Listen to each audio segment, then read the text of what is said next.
Oh, bonjour Internet, comment va? Bon, entre le moment où j'aurais écrit, le moment où j'aurais tourné, le moment où j'aurais monté, le moment où j'aurais publié la vidéo, il y aura peut-être eu des nouvelles infos. Mais là donc on est le 2 mai et on est toujours un peu dans le vague, même s'il y a quand même eu une déclaration et tout. Je parle donc bien entendu, comme vous l'avez vu sur le titre de la vidéo, de la fermeture du CRAL aux personnes adultes. Et oui, si je veux me frotter et tout ça et machin, c'est parce qu'il fait plus de 10 degrés. Et donc le Christopher, lui, il meurt de chaud, vu qu'il est au 5e étage d'un truc plein sud, sous le toit. Donc moi, je... D'ailleurs, c'est cool que j'ai mon nouveau micro, parce que du coup, vous n'entendez pas mon ventilateur. C'est bien. Bon, bref, retour à la vidéo.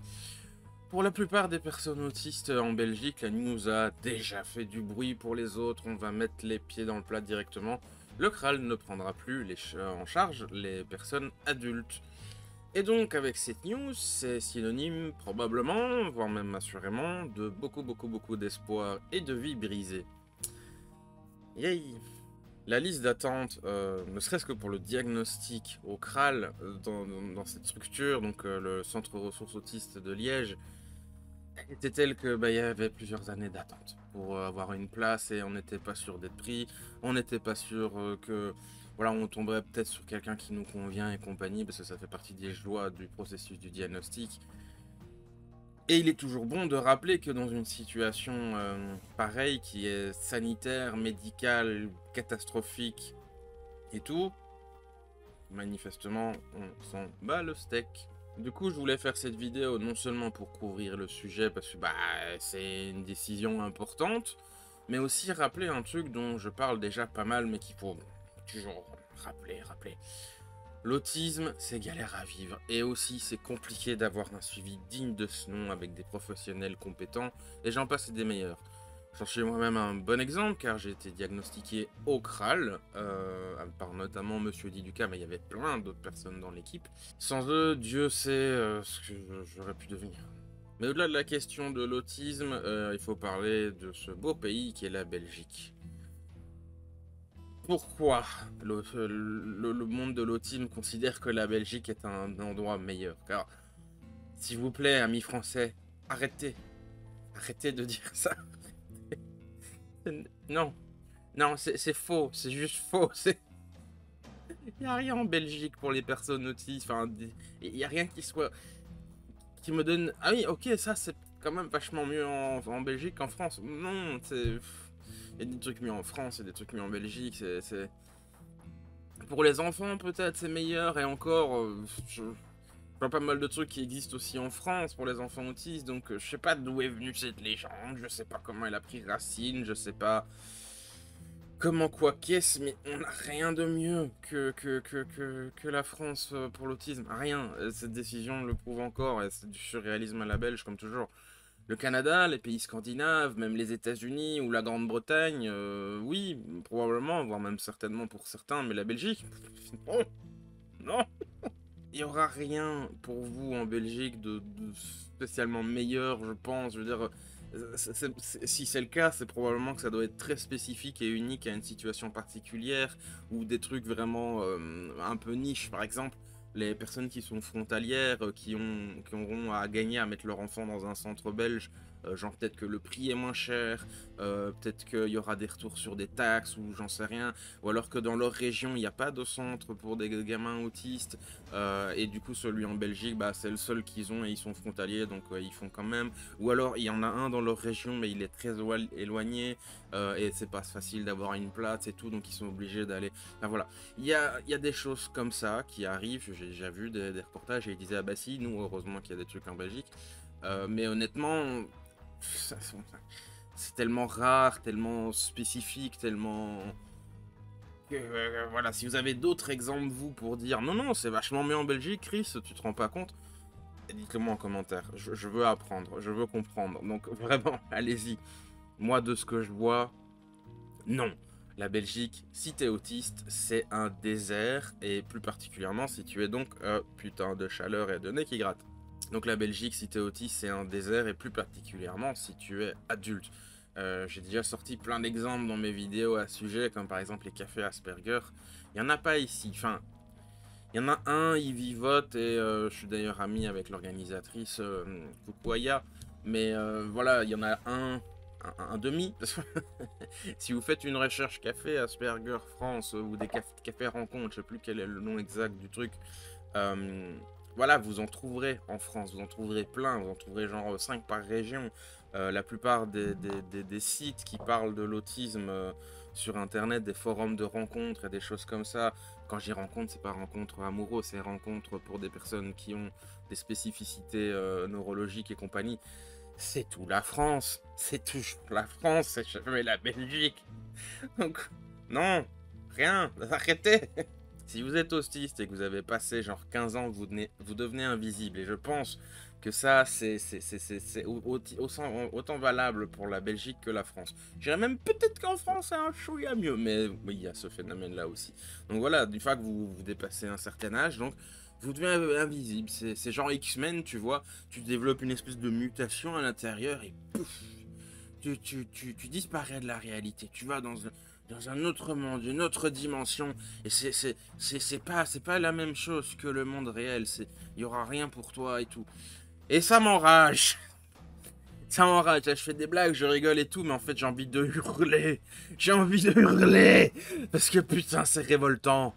L'un des rares, si pas peut-être l'unique, parce que j'entendais pas mal parler d'un truc à Mons, mais souvent j'avais des retours pas forcément géniaux, ou alors ouais ils ont mis ça en pause ou machin, donc je connais moins le truc de Mons.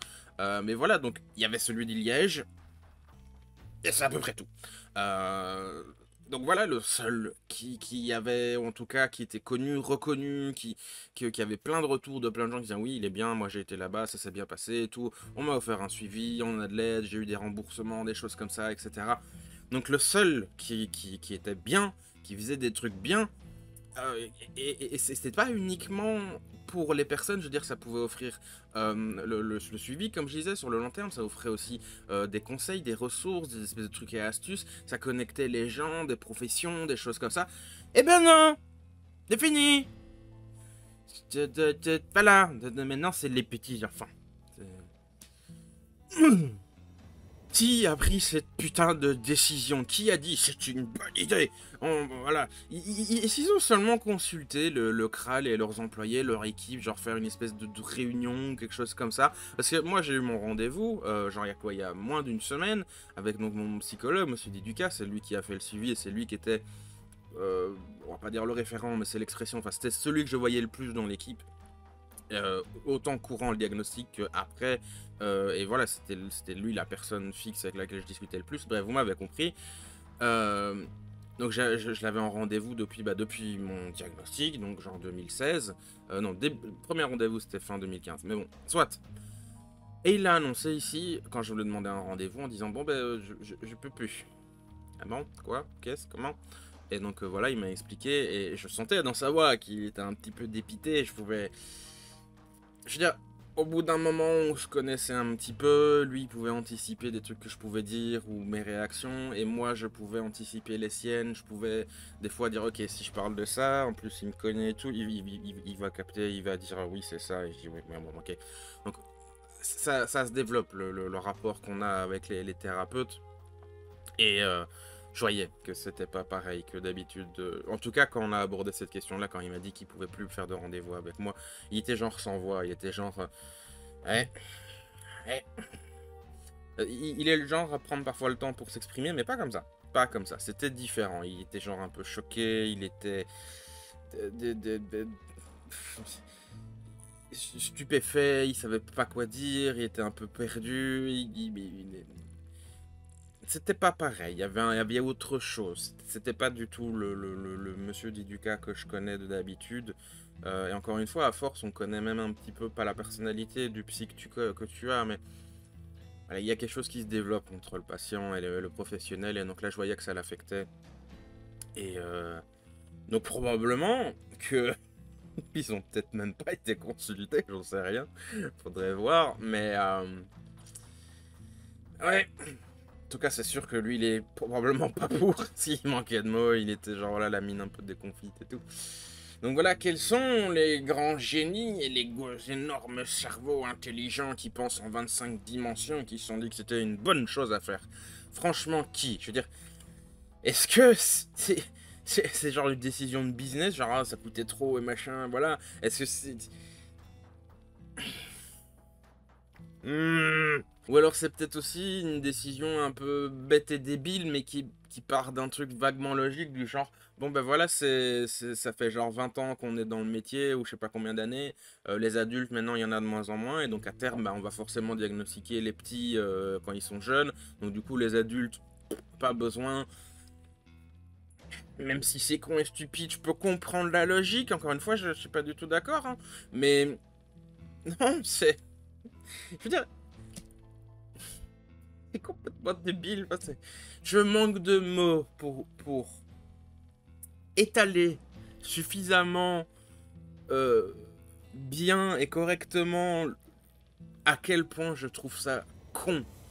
Mais con, mais con, mais con. Je pourrais mettre des extraits du dîner de con. La classe mondiale. Peut-être même le champion du monde. Et ça, que ça sert d'exemple, s'il vous plaît, pour démontrer que non, la Belgique, c'est pas mieux que la France. Je veux dire, on est même peut-être pire que vous, parce que nous on a le don, en général, hein, de prendre des décisions stupides et complètement surréalistes et connes. C'est comme l'image, voilà, tous les pays, ils ont une façon de régler leurs problèmes, et nous on a une solution, on a un truc qui marche bien, on va aller vers un problème, on va foirer le truc, parce que ça peut pas, non, il faut mettre de la complexité, des trucs bizarres.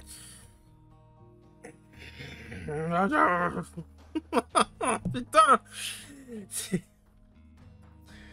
Qu'est-ce que je t'aime la Belgique, mais des fois j'ai envie de te coller des baffes, et je pense que c'est ce que ma femme ressent beaucoup avec moi. Ah putain. Si vous voulez voir une terre sainte sur l'autisme, vous serez pris en charge de A à Z, où il y aura tout ce qu'il faut et compagnie, pensez à des trucs genre le Canada, pensez à des trucs genre la Norvège, pensez... Mais pas la Belgique, mais pas la Belgique.